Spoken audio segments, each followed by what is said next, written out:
I became a vegetarian when I was about 17 years old. At the same time, I had become ardently opposed to the death penalty. My family really supported the death penalty for the most part, or it wasn't an issue.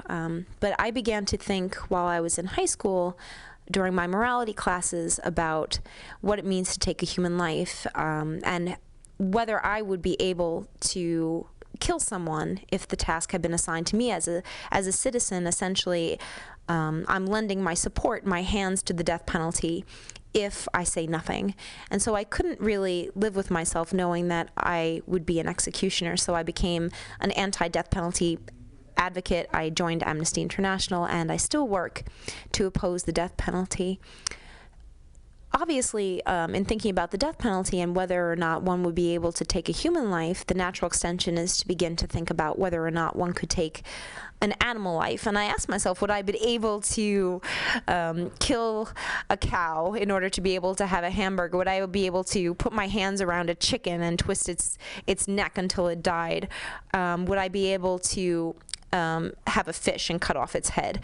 And I realized that the same logic that I could not become a killer of a human being applied to becoming a vegetarian. And so gradually, over the process of maybe a year, I eliminated all meat from my diet, and I've been a vegetarian for about 10 years, and anytime people ask me why, it really has to do with ethics and not diet. I really could not take an animal's life because they feel pain, and there is some type of awareness.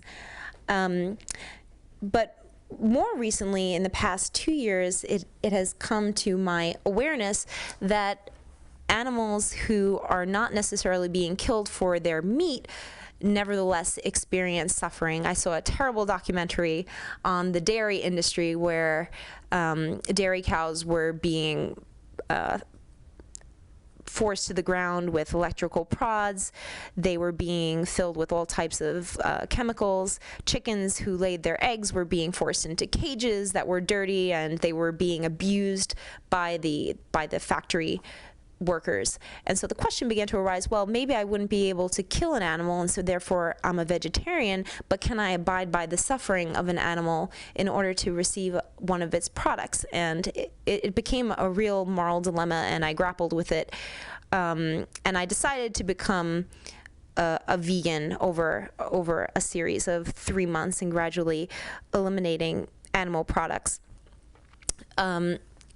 However, and perhaps this is a rationalization, perhaps it is just a way of being an animal myself and having certain needs in a real world environment.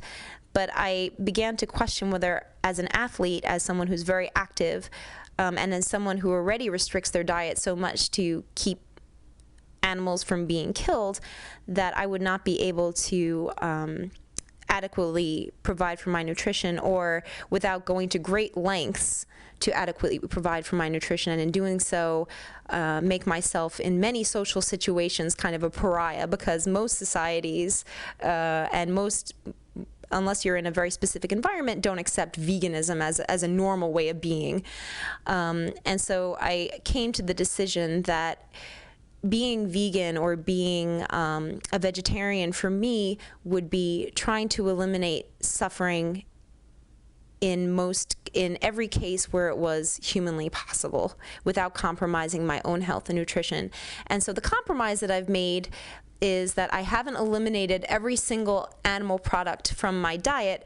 However, where substitutions are possible or where less cruel products can be found, then I try to use them. For example, I only buy leather-free shoes. I only eat cage-free eggs.